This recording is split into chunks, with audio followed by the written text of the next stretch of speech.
क्या बीते हुए कल के बुरे कर्म कभी सच में किसी का पीछा छोड़ते हैं, या फिर वो किसी अंधेरे कोने में चुपचाप बैठकर बस एक सही वक्त का इंतजार करते हैं?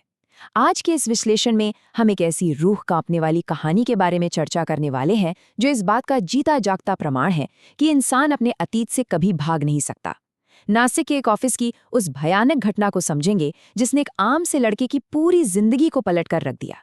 तो चलिए बिना किसी देरी के इस खौफनाक सफर की शुरुआत करते हैं। थक गए हो? अब सुनने में तो ये बड़ा आम सा सवाल लगता है ना?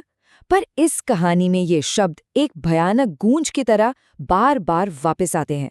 जरा कीजिए इमेजिन, एक बिल्कुल सुनसान खाली ऑफिस जहां दूर दूर तक कोई नहीं है, और अचानक ठीक आपके पीछे से किसी अनजान औरत की आवाज आए जो पूछे, थक गए हो?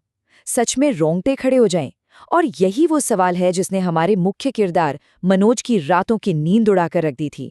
भाग 1, अतीत के पाप। इस डरावने सवाल तक पहुंचने से पहले यह समझना बहुत जरूरी है कि आखिर ये मनोज है कौन। तो देखिए, मनोज एक ऐसा लड़का था जिसने हाल ही में फाइनेंस में अपना MBA पूरा किया था। पढ़ाई में ठीक ठाक था, पर जिम्मेदारी के नाम पर बिल्कुल जीरो। रवैया एकदम घमंडी था उसका सोचना था कि आराम से ब्रेक लेंगे, क्योंकि भाई पिताजी तो एक वेल सेटल्ड सक्सेसफुल बिजनेसमैन है ही। उसकी पहले की जिंदगी एकदम बेफिक्र थी, पैसों की कोई कमी नहीं, पूरी तरह से पिता पर निर्भर। लेकिन एक दिन उसके पिता ने तंग आकर पॉकेट मनी कर दी बिल्कुल बंद।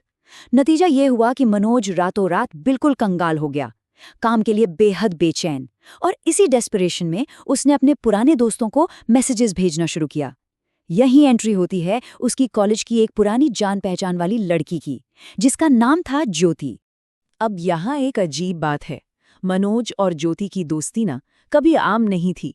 कॉलेज के दिनों में मनोज ने अपने नशे और घमंड में चूर होकर ज्योति से कभी ढंग से बात नहीं की थी, बल्कि एक बार तो नशे में धुत होकर उसने ज्योति के साथ सबके सामने बेहद बदसलूकी और छेड़खानी की थी। सोचिए, इस कड़वे सच के बावजूद जब ज्योति अचानक से मनोज को एक इंटर्नशिप का ऑफर देती है, तो ये बात तो खुद मनोज को भी हैरान करती है। आखिर इतना सब होने के बाद भी ज्योति उसकी मदद क्यों करना चाहती थी? भाग 2, रहस्यमयी बंद कैबिन। हैरानी अपनी जगह थी, पर जॉब की जरूरत उस वक्त ज्यादा बड़ी थी। तो मनोज पहुंच जाता है नासिक की उस ऑफिस में जहां 10,000 रुपये स्टाइपेंड की इंटर्नशिप उसका इंतजार कर रही थी। पहला दिन सब कुछ काफी अच्छा रहा, काम समझ आने लगा। लेकिन शाम होते होते जब बाकी लोग घर जा रहे थे, मनोज की नजर ऑफिस के एक ऐसे हिस्से पर पड़ती है जो सच में किसी की भी रूह कांपा दी। एक बंद कैबिन, एक मॉडर्न कॉर्पोरेट ऑफिस के अंदर एक दरवाजा जिसे ताबीज और सिंदूर से बंधा गया हो। साउथ एशियन कल्चर में हम सब जानते हैं कि ताबीज और सिंदूर का उपयोग बुरी आत्माओं को बाहर रखने या किसी रूह को कैद करने के लिए किया जाता है। एक प्रोफेशनल माहौल में ऐसी चीजें देखना, मनोज ने घबराकर तुरंत अपने कलीग से पूछा कि भाई आखिर चक्कर क्या है। और तब सामने आया उस कैबिन का खौफनाक इतिहास।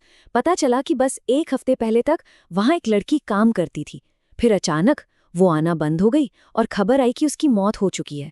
उस मौत के कुछ दिनों बाद ही उस खाली कैबिन से अजीब अजीब सी चीखें और किसी के मदद मांगने की रोने वाली आवाजें आने लगी।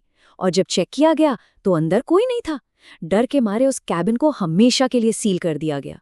भाग 3, आर्थिक वास्तविकता। यहाँ से हमारी चर्चा थोड़ा सा अजीब और सरप्राइजिंगली प्रैक्टिकल मोड लेती है। तो हुआ ये कि एक रात जब मनोज ऑफिस में लेट काम कर रहा था और उसे ठीक अपने पीछे से वही आवाज आई, थक गए हो, तो वो डर के मारे वहां से भाग गया। पर अगले दिन ऑफिस आकर भूत के डर से ज्यादा वो अपने कॉलीग के सामने इस बात का रोना रोने लगा कि 10,000 की सैलरी में ना वो इन्वेस्ट कर पा रहा है ना सेव। सोचो, भूत से ज्यादा टेंशन उससे फाइनेंशियल प्लानिंग की थी। खैर, उसके कॉलीग ने उसे एक बहुत ही शानदार और प्रैक्टिकल एडवाइस दी। उसने समझाया कि यूएस मार्केट में इन्वेस्ट करने का फायदा सिर्फ स्टॉक की ग्रोथ नहीं बल्कि करेंसी अप्रिसिएशन भी है। डेटा देखिए, 1 साल पहले $1 की कीमत लगभग 85.6 रुपये थी, जो अब बढ़कर 92.8 रुपीज हो गई है।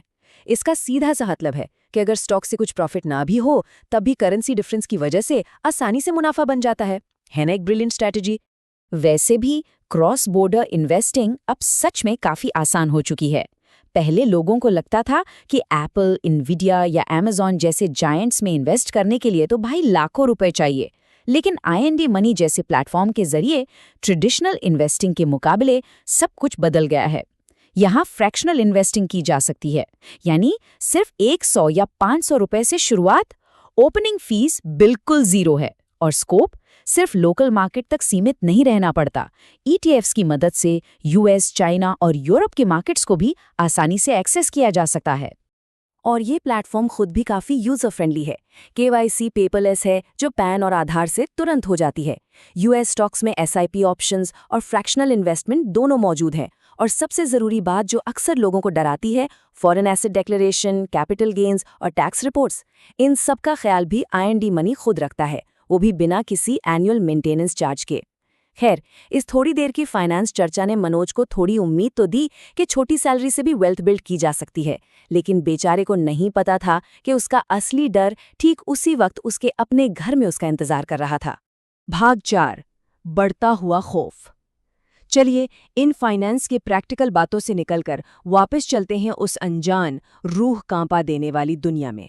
उस शाम जब मनोज घर लौटा तो उसके दिमाग इस कश्मकश में फंसा था कि क्या सच में ऑफिस में आवाज आई थी या बस उसका वहम था। लेकिन उस रात जो हुआ उसने सारे वहम हमेशा के लिए दूर कर दिए। मनोज के कमरे की लाइट्स अचानक से फ्लिकर होने लगीं और एकदम बंद हो गईं। घुप अंधेरा, और उस अंधेरे में दरवाजे के ठीक पास एक काली परछाई दिखाई दी। जब उसने घबराकर दोबारा लाइट्स ऑन करने की कोशिश की तो स्विच काम नहीं किया और वो साया ठीक उसके बेड पर आ चुका था। तभी उस अंधेरे कमरे में एक औरत के सिसक सिसक कर रोने की आवाज गूंजने लगी। और फिर वही भयानक सवाल। मनोज ने धीरे से डरते डरते पीछे मुड़कर देखा तो एक औरत का साया ठीक उसके सामने उसके बेड पर बैठा था। वो साया उसकी तरफ देखकर रो रहा था और बिल्कुल ठहरी हुई आवाज में उसने पूछा, थक गए हो? ये खौफनाक मंजर इतना ज्यादा डरावना था कि मनोज वहीं के वहीं डर के मारे बेहोश होकर गिर पड़ा। भाग 5, डरावना सच और वो आखिरी रात। अगले दिन सुबह जब होश आया तो उसे लगा शायद ये कोई बहुत बुरा सपना था, लेकिन तब तक ऑफिस में लेट पहुंचने की वजह से बॉसेस उस पर गुस्सा हो चुके थे। उन्हें लगा कि मनोज काम से भाग रहा है और वो उसे नौकरी से निकालने का प्लान बनाने लगे। अपनी नौकरी बचाने की आखिरी जद्दोजहद में मनोज ने खुद को सजा दी कि वो रात 10 बजे तक अकेले ऑफिस में रुकेगा और बचा हुआ सारा काम खत्म करेगा। और ये फैसला उसकी जिंदगी की सबसे बड़ी भूल साबित हुई। रात का सन्नाटा था और अचानक ठीक उसके पीछे उस बंद और सील किए गए कैबिन के अंदर से किसी के खटखटाने की आवाज आई। उस आवाज के रुकते ही अंदर किसी के कीबोर्ड पर टाइपिंग करने की फैंटम आवाजें आने लगीं। डरते डरते मनोज ने हिम्मत जुटाई और कैबिन के दरवाजे के पास गया और ठीक तभी दरवाजे पर लगे वो ताबीज और सिंदूर छिटककर जमीन पर गिर गए और वो दरवाजा जो हमेशा के लिए सील्ड था धीरे धीरे अपने आप खुलने लगा। दरवाजे के अंदर ठीक वही लड़की का साया खड़ा था जो उस रात उसके बेड पर था, और इस बार सवाल अलग था। उस साये ने रुकी हुई आवाज में पूछा, तुम्हें मैं याद हूं ना मनोज? ये सुनते ही मनोज की सारी हिम्मत, उसके सारे होश उड़ गए। वो बस चीखता हुआ अपना सब कुछ वहीं छोड़कर उस अंधेरे ऑफिस से भाग निकला और उस दिन के बाद उसने वहां कभी भूल कर भी कदम नहीं रखा। इस पूरी घटना ने मनोज के दिमाग को पूरी तरह तोड़ कर रख दिया था। जब उसका कलीग कुछ दिनों बाद उसका हालचाल पूछने घर गया तो पता चला कि मनोज का टोटल साइकोलॉजिकल कोलैप्स हो चुका है। उसने अपने कमरे की दीवारों पर अजीबोगरीब ड्राइंग्स बना दी थी। वो दिन भर खाली हवा से बातें करता, अकेले बैठकर रोते हुए किसी से लगातार माफी मांगता रहता, यहाँ तक कि उसने अपनी जान लेने की कोशिश भी की। उसका मानसिक संतुलन अब पूरी तरह से जा चुका था। और ठीक उसी वक्त सामने आता है इस कहानी का सबसे बड़ा और दर्दनाक सच। मनोज के घर एक औरत आती है, वो थी ज्योति की माँ। वो मनोज को इस हालत में देखकर रोती है और बताती है कि कॉलेज के दिनों में मनोज की उस बदसलूकी और छेड़खानी के बाद ज्योति की मानसिक हालत इतनी ज्यादा खराब हो गई थी कि उसने उस ट्रॉमा से कभी रिकवर ही नहीं किया। भले ही उसे वो जॉब मिल गई थी, लेकिन उस ट्रॉमा के चलते एक दिन उसने उसी ऑफिस के कैबिन में अपनी जान ले ली। ज्योति की रूह को मुक्ति नहीं मिल रही थी और ज्योति की माँ को ये बात पता थी। उसने मनोज को इस इंटर्नशिप के लिए इसीलिए चुना ताकि वो वहां उस कैबिन में जाए और अपने पाप की सजा भुगत सके। एक माँ ने अपनी बेटी की मौत का बदला उस भटकती आत्मा के हवाले करके लिया। तो दोस्तों, ये पूरा विश्लेषण हमें एक बहुत ही आखिरी और गहरे सवाल पर लाकर खड़ा कर देता है।